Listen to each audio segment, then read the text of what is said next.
You don't get to decide who deserves respect just because you have money. The words cut clean through the low hum of polished conversations, sharper than the clink of crystal glasses and the soft jazz drifting through the upscale Manhattan dining room. And for a split second, everything seemed to pause, as if the entire restaurant had inhaled and forgotten how to breathe, because no one, absolutely no one, talked like that here, not to someone who looked like him. Not in a place where a single steak cost more than a week's rent in Brooklyn, but Sophie Carter didn't seem to notice the shift in the room. Or maybe she did and simply chose not to care, standing there in her simple black uniform, her name tag slightly crooked, her hair pulled back just a little too tight, like she was holding her whole life together the same way, her hand still wrapped around the notepad she had been using seconds ago, her chest rising and falling just a bit faster than usual, but her eyes steady, locked on the man in front of her like she had nothing to lose, because maybe she didn't. Not anymore. Not after everything. And the man, Ethan, though no one here knew his name yet, stood there in a worn coat that didn't quite fit the room, his shoes carrying the faint dust of streets rather than polished marble floors, his expression calm, almost too calm, like he was observing something far more interesting than a simple argument, like this moment mattered in a way the others around them couldn't understand. And across from him, a sharply dressed customer scoffed, his voice dripping with entitlement as he gestured dismissively, insisting the man didn't belong here, that some people should know their place, that rules existed for a reason, and Sophie's jaw tightened just enough to show she had heard it all before, not just tonight, not just here, but everywhere, in every job, in every quiet dismissal she had learned to swallow until she decided she wouldn't anymore. And when she spoke again, her voice didn't rise, didn't tremble, didn't apologize, it simply held, firm and unwavering, as she pointed out the mistake on the bill, the overcharge, the assumption, the way fairness had been conveniently ignored until it benefited someone with influence. And around them, heads turned, whispers spread, a few people shifting uncomfortably in their seats, as if watching something they weren't sure they should witness, because this wasn't just about a receipt anymore. It wasn't even about the man in front of her. It was about something deeper, something that didn't belong in a place like this, but had found its way in anyway. And Ethan watched her, really watched her, not the uniform, not the worn edges of her sleeves, not the way she clearly didn't belong in this world of tailored suits and quiet deals, but the way she stood her ground when it would have been easier, smarter even, to step back, to apologize, to keep her job safe, to keep her head down like everyone else. And for the first time that night, a faint, almost invisible smile touched the corner of his lips, not because of the argument itself, but because of what it revealed, something rare, something real, something that couldn't be bought or trained or rehearsed. And as the tension lingered in the air like a storm waiting to break, Sophie took a small breath, squared her shoulders, and said one last time, quieter now, but somehow stronger, right is right, even if you stand alone. And this time, no one laughed. The silence did not break all at once. It unraveled slowly, like a thread being pulled from a perfectly woven fabric. And then the manager's voice cut through it, tight and controlled, the kind of voice that smiled for customers but sharpened behind closed doors. Sophie. A word. And she knew that tone. She had heard it before, the warning hidden beneath politeness, the kind that meant consequences were already waiting. And still she did not look away immediately, her eyes lingering for half a second longer on the man in the worn coat, as if making sure he was not about to be dismissed again, as if confirming that at least for this moment, he had been treated fairly. And then she turned, following the manager toward the edge of the dining room, where the lights felt colder and the conversations quieter, where judgment did not need to be whispered because it was understood. And the moment they stepped out of the main floor, the smile disappeared, replaced by something sharper. "Do you have any idea what you just did?" he asked, his voice low but pressing, and Sophie exhaled slowly, not defensive, not apologetic, just steady. "I corrected a mistake," she said, and that answer did not help. It only made his expression tighten further, because this was not about the bill, and they both knew it.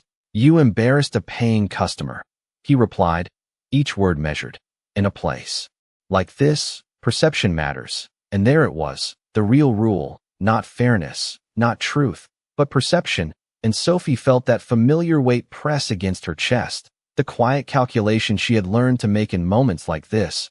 Rent due in 4 days. The notice folded on her kitchen counter. The text message from her landlord she had not answered yet. The second job she had already been late to twice this week. Everything balancing on a thin line that could snap with one wrong move. And for a second, just 1 second, she considered saying it. The simple apology that would smooth everything over. The words that would cost her nothing in this room, but everything somewhere deeper. And her fingers tightened slightly around her notepad before she let out a breath and met his eyes again. He was right, she said quietly. The charge was wrong. And the manager stared at her as if waiting for something else, something softer, something safer. But it did not come, and after a long pause, he shook his head. Not loud, not dramatic, just final. You are on thin ice, Sophie, he said. One more situation like that, and we will have to reconsider your position here. And she nodded, not because she agreed, but because she understood the reality of it, the unspoken rules of a world that rewarded silence more than honesty. And as she stepped back onto the floor, the warmth of the restaurant felt different now, heavier somehow, the glances lingering a little longer, the whispers, softer but sharper, and she moved through it anyway, picking up trays, refilling glasses, doing her job with the same quiet precision as before, because survival did not pause for pride.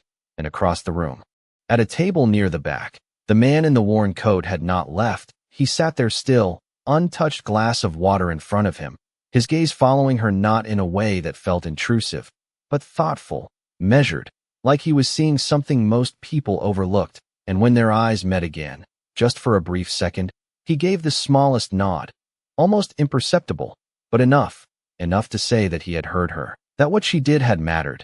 And Sophie looked away first, not because she was unsure, but because she could not afford to be, not tonight, not with everything waiting for her outside those polished glass doors, where the city did not care about who was right, only who could keep going. By the time the dinner rush began to thin and the golden glow of the restaurant softened into something quieter, something more reflective, Sophie's feet ached in that familiar, dull way that came from standing too long in shoes that were never meant for 12-hour shifts. But she kept moving anyway, clearing plates, stacking glasses, nodding politely to customers who barely noticed her, because invisibility was part of the job, until it was not, and then it became a problem, and tonight had already crossed that line. And still, she worked as if nothing had happened, because that was how you survived. You kept going until the world either pushed you out or let you stay. And somewhere between refilling a water glass and wiping down a table near the back, she noticed him again, still there, still seated in the same place, the untouched water now half gone, the worn coat draped loosely over the back of his chair. And for a brief second she hesitated, not because she needed to, but because something about him did not fit the pattern of everyone else who came through these doors. He was not impatient, not entitled, not trying to be seen. He simply watched, like he was waiting for something that had not happened yet. And before she could second-guess herself, she walked over, notepad in hand out of habit more than necessity. "Are you ready to order?" she asked, her tone neutral but not cold, professional but not distant. And he looked up, meeting her gaze with that same quiet focus. "I think I already got what I came for," he said, and the answer caught her off guard just enough to show in the smallest flicker of her expression, because it was not the kind of response she was trained for, not something that fit neatly into the script she followed every night. And for a moment, neither of them spoke, the space between them holding something unspoken, something neither rushed to fill, until she shifted slightly, grounding herself back into the reality she knew. "Well, if you change your mind, the kitchen is still open for another hour," she replied, her voice steady again. And he nodded, but did not look away this time. "You stood your ground back there," he said after a second, not loud, not dramatic, just a simple observation, but it landed heavier than any compliment she had heard in a long time, because it acknowledged something deeper than service or politeness. It acknowledged choice. And Sophie let out a small breath she did not realize she had been holding, her fingers lightly tapping against the edge of her notepad. "Someone had to," she answered, and there was no pride in her tone, just truth. And he studied her for a moment longer, as if weighing something. as if deciding how much to reveal and how much to keep hidden.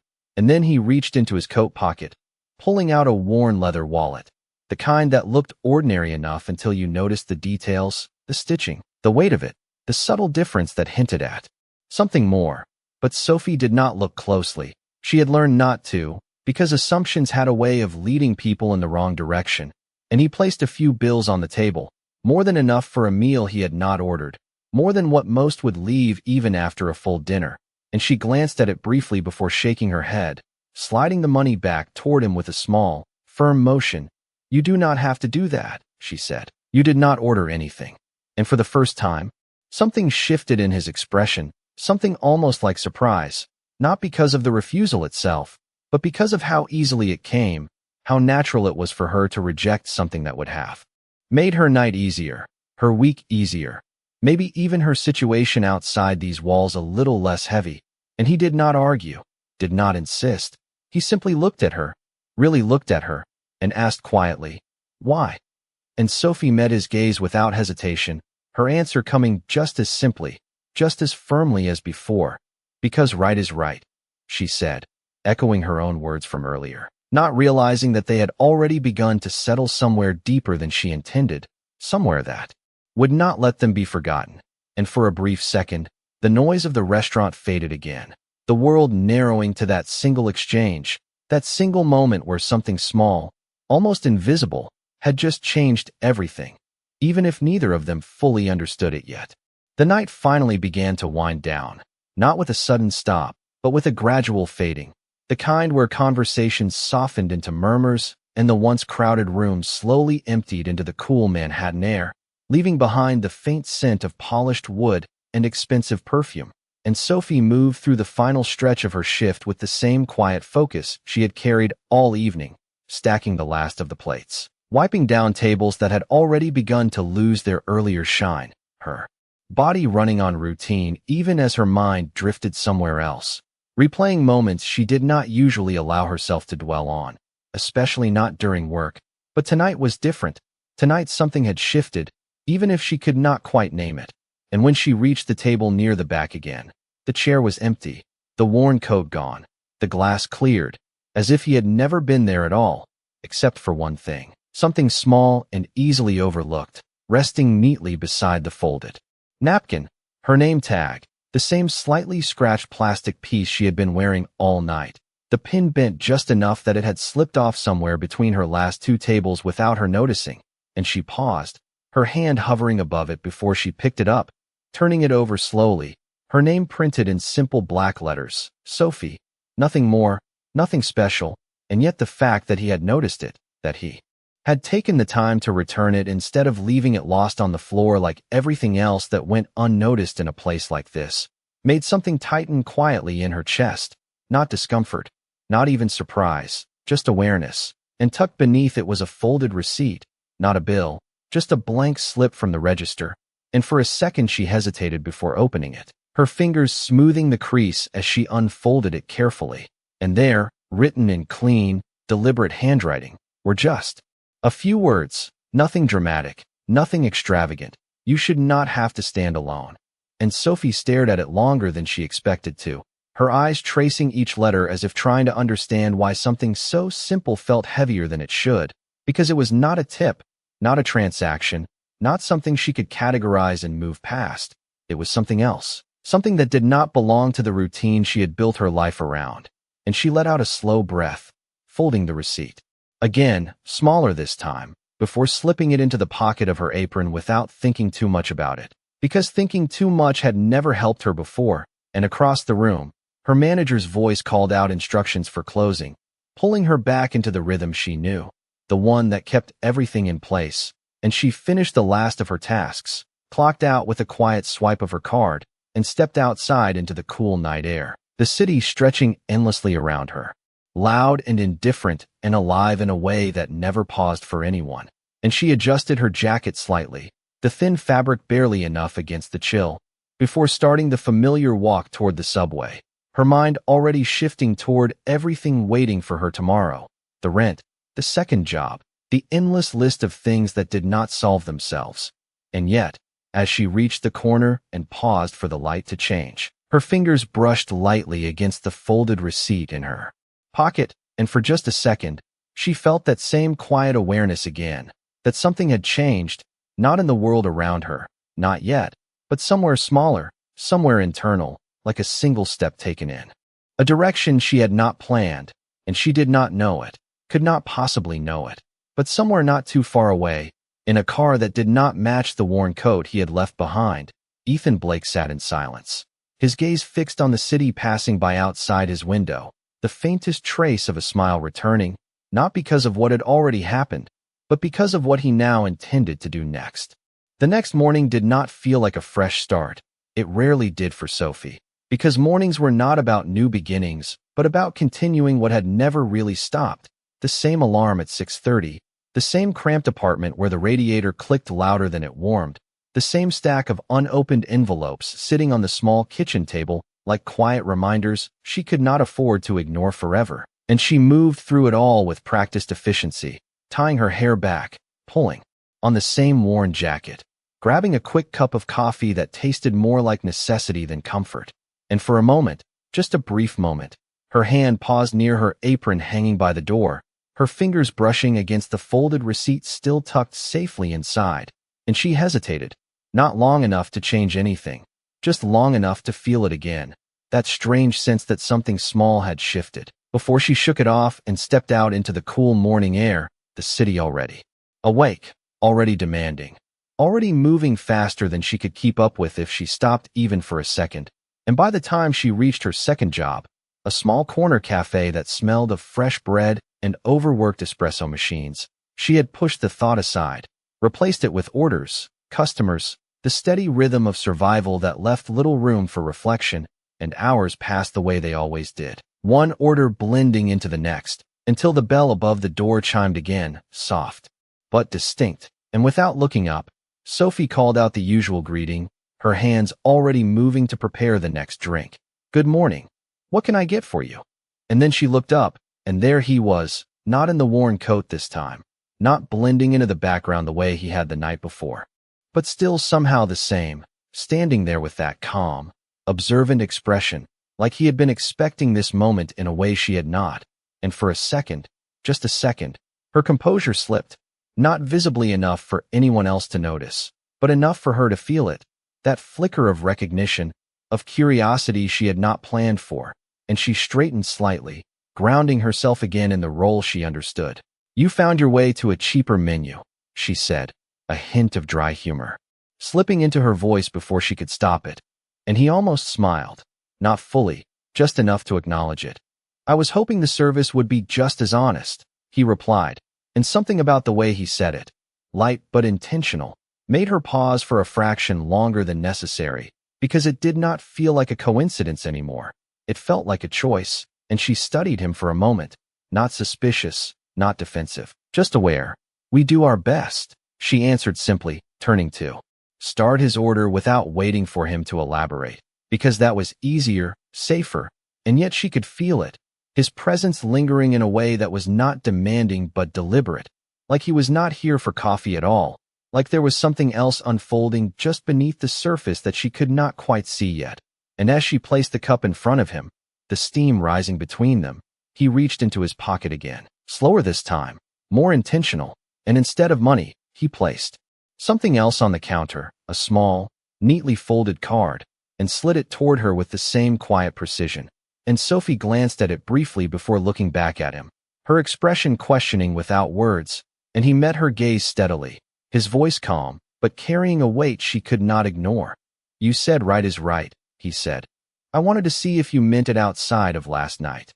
And for the first time since this started, Sophie felt the situation shift into something she could not easily categorize, not a transaction, not a simple interaction, but something closer to a test.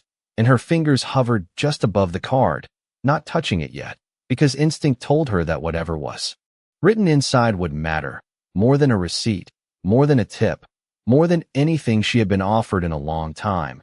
And the question was no longer about him, or even about the moment itself, but about her, about whether she would stay the same when it would be easier not to.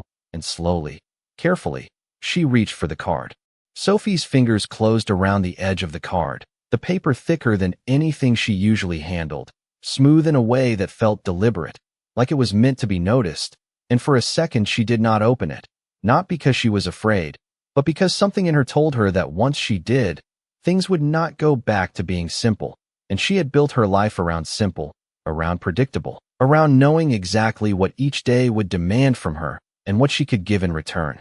And yet here she was, standing behind a cafe counter with a man who clearly did not belong to either of her worlds, holding something that felt like a turning point disguised as a piece of cardstock. And slowly, she unfolded it, her eyes scanning the clean, minimal print, the name at the top catching her attention first, Ethan Blake, followed by a title that made her breath pause just slightly, Chief Executive Officer, Blake Holdings. And for a moment, the noise of the cafe faded into the background, the low hum of machines and conversations blurring into something distant as the words settled into place, not dramatically, not with shock, but with a quiet, undeniable weight, because she understood what it meant, even if she did not fully grasp the scale of it yet.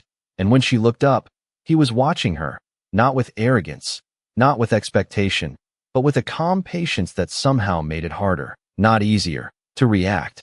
And Sophie closed the card carefully, her fingers pressing along the fold as if grounding herself back into the moment, her expression steady but her thoughts moving faster than she wanted them to, replaying every interaction from the night before, every word she had said, every line she had refused to cross. And suddenly, the question shifted. It was no longer about whether she had been right, but about whether she had been tested. And she met his gaze again, this time with something sharper beneath the surface, not fear, not awe, but clarity. "So that was it," she said quietly, her voice controlled but carrying a weight that matched his earlier tone. "You were testing me." And he did not deny it, did not soften it. He simply nodded once. "I was trying to understand you," he replied, and something about that answer made her chest tighten, not because it was harsh, but because it was honest in a way she did not expect. And she let out a small breath, shaking her head slightly as she placed the card back on the counter between them, not keeping it, not throwing it away, just returning it to where it started. "You could have just asked," she said, and for the first time, there was a trace of frustration in her voice, not loud, not uncontrolled, but real, because to her, this was not a game, not something to be observed from a distance and analyzed. It was her life, her choices, her consequences, and Ethan seemed to understand that, or at least he recognized it, because his expression shifted just enough to show it. The calm still there but now layered with something more thoughtful, more careful. "Would you have answered honestly?" he asked, and the question lingered between them, not accusatory, not defensive, just open, and Sophie held his gaze, considering it for a second before answering. "I did," she said, her voice steady again. "You just did not trust it," and that landed not loudly, not dramatically, but deeply, because it exposed something he had not said out loud, something he had not fully admitted even to himself. And for a brief moment, neither of them spoke, the space between them filled with a different kind of tension now, not conflict, but understanding. And then Sophie reached for the card again, this time not to examine it, but to slide it back toward him completely, her decision clear before she even put it into words. "I do not need this," she said. Not dismissive, not proud, just certain. "Whatever you are offering, whatever this is supposed to be, I am not interested if it comes from a test." And the statement was simple, but it carried everything she had stood for the night before, everything she had repeated to herself just to keep going. And for the first time since he walked in, Ethan did not respond immediately, because this was not the reaction most people would have given him, not the acceptance, not the gratitude, not even the hesitation. It was a refusal, clear and unshaken. And as he looked at her, really looked at her again, he realized that this was the moment that mattered, not the argument, not the reveal, but this, the point where she chose herself over opportunity. And somewhere beneath his calm exterior, something shifted again, something he had not planned for, and Sophie turned slightly, already moving back into her work, because for her, the conversation was over, but for him, it had only just begun. The bell above the cafe door chimed softly as Ethan stepped out into the late morning light.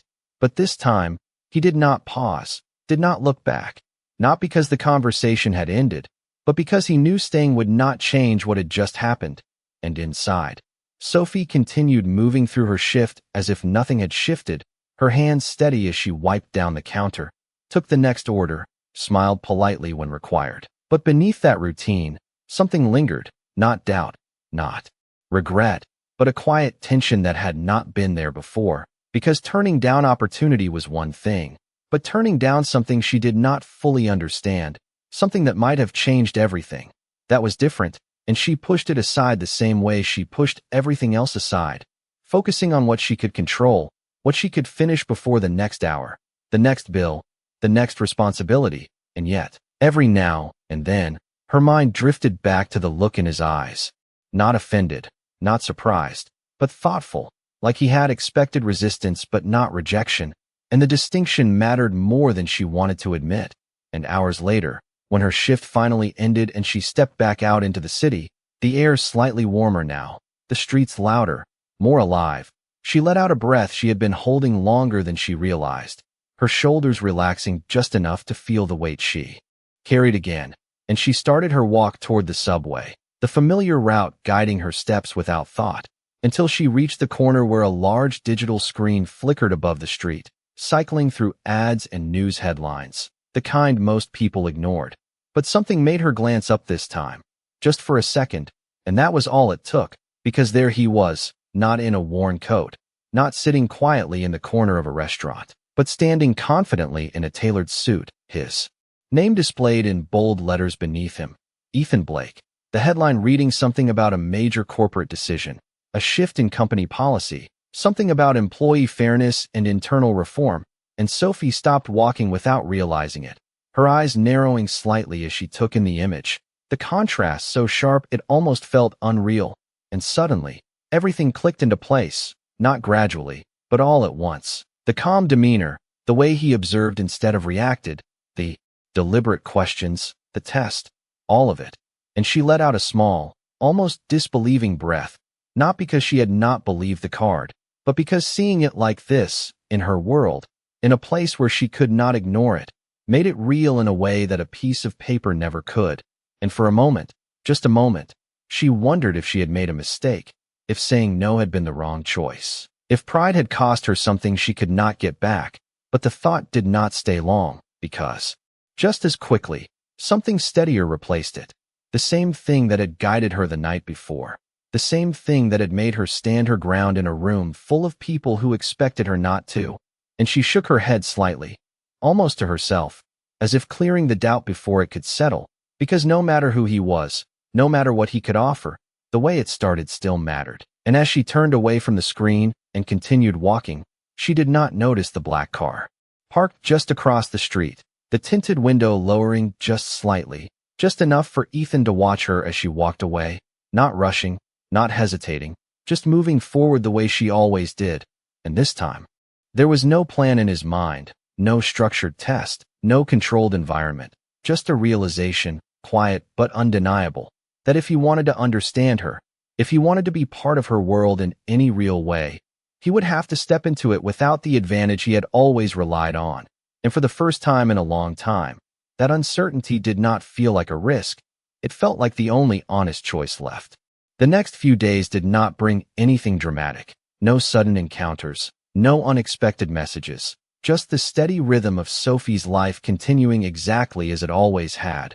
Early mornings, long shifts, quiet walks home under city lights that never seemed to dim, and yet beneath that routine, something subtle had changed, not in what she did, but in how she noticed things, the small details she used to overlook, like the way customers treated each other when they thought no one was paying attention, or how easily people accepted what was convenient over what was right.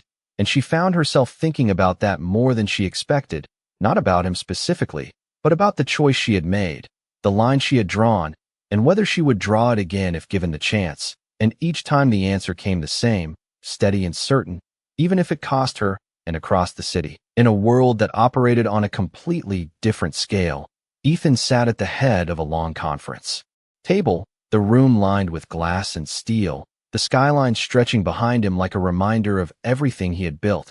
And yet his focus was not on the projections being presented or the numbers that once defined his decisions. but on something far simpler, a sentence that had refused to leave his mind. Right is right, even if you stand alone, and it echoed in a way that numbers never could, because it did not ask for strategy or analysis. It asked for alignment, for action, for change that could not be justified by profit alone. And when one of his executives began to explain why a certain policy had been overlooked, why fairness could not always be applied equally, Ethan raised his hand slightly, not interrupting loudly, just enough to shift the room's attention. And when he spoke, his voice carried the same calm control as always, but there was something different beneath it, something more grounded. Then we changed the policy, he said simply, and the room went still, not because the decision was impossible, but because it was unexpected, because it was not how things had been done before, and one by one, objections began to surface, carefully worded, professionally framed, explaining risks, costs, implications, all the reasons why maintaining the current system made more sense. And Ethan listened, not dismissing them, not shutting them down. But when they finished, he leaned back slightly, his gaze steady. If the system only works when it benefits us, then it does not work, he said, and there was no argument that could easily counter that, not without exposing something deeper, something most of them were not willing to confront. And for the first time in a long time, the decisions being made in that room were not just about growth or control, they were about something else, something that had started in a place none of them would ever expect. And later that evening, as Sophie stepped out of the cafe after another long shift, adjusting her jacket against the cooling air, she did not know that somewhere in the city, policies were shifting because of words she had spoken without expectation, without intention of being heard beyond a single moment. And as she walked down the familiar street, passing the same storefronts, the same flickering lights, she slowed slightly when she noticed something different. A small sign taped neatly to the window of a nearby restaurant. Simple, almost easy to miss, but clear, fair service policy in effect. And she paused for just a second, reading it again, not because it was directly connected, not because she could prove anything, but because something about it felt familiar, like an echo of a conversation that had not really ended. And as she continued walking, her steps steady, her mind quiet, she did not realize that the line she had drawn had not only defined her, it had started to reshape something much bigger. And somewhere behind that quiet shift, Ethan Blake was already preparing to step back into her world again, this time without a test, without a disguise, but with something far more difficult, the intention to earn what could never be given freely.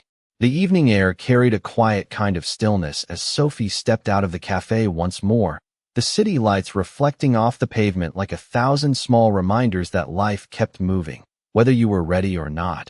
And she adjusted her bag on her shoulder, her steps steady, familiar, grounded in a routine she had come to rely on, until she saw him again, not across a crowded room this time, not hidden behind a worn coat or a quiet observation, but standing there on the sidewalk just outside the cafe, no disguise, no distance, just Ethan, dressed simply but unmistakably himself. And for a moment, she stopped, not surprised exactly, but not unaffected either, because this felt different, not like a coincidence, not like a test, but like a decision. And he did not approach immediately, did not interrupt her path. He simply stood there, giving her the space to choose whether this moment would happen at all. And after a second, she walked toward him, not hurried, not hesitant, just present, her gaze steady as she stopped a few feet away, the city noise fading slightly between them. "You came back," she said, her voice calm, not questioning, just acknowledging, and he nodded, a small movement that carried more weight than words, without a test this time. He replied, and there was no trace of performance in it, no hidden layer, just honesty. And Sophie studied him for a moment, not looking for status, not looking for power, just looking for truth, the same way she had in every moment before. And something in his posture, in the way he stood there without expectation, without assumption, told her that this was not the same man who had walked into that restaurant days ago. And he reached into his pocket, slower than before, more deliberate, and instead of a business card or a folded note, he held out something small, something simple, her name tag, the same one he had returned before, now carefully placed in a clear protective sleeve, the scratches still visible, the bent pin still there, but preserved, respected. and Sophie's eyes flickered down to it, then back up to him. A question forming without words, and he answered it quietly. You said right is right, he said. I realized I have been building a world where that only applies when it is convenient. And he paused for a second, not for effect, but to make sure what he said next mattered. I am trying to change that, starting with myself. And there was no grand promise in it. No sweeping declaration, just a simple commitment. Grounded and real. And Sophie felt something shift again. Not the kind of shift that came from opportunity or advantage, but the kind that came from recognition, from seeing someone choose to meet her where she stood instead of asking her to move. And she reached out slowly, taking the name tag from his hand, her fingers brushing lightly against the edge of the sleeve. And for a moment, neither of them spoke, because this was not about winning or losing anymore, not about who had been right or wrong. It was about what came after. And Sophie let out a small breath, her expression softening just slightly, not into certainty, not into surrender, but into possibility. This is not something you fix overnight, she said, her voice steady but quieter now. And Ethan nodded, not arguing, not rushing. I know, he replied. That is why I am here. And the simplicity of that answer lingered between them, honest in a way that did not need to prove itself. And Sophie looked at him for a second, longer before giving a small, almost imperceptible nod of her own. Not a full answer, not a final decision, but enough to allow something new to begin.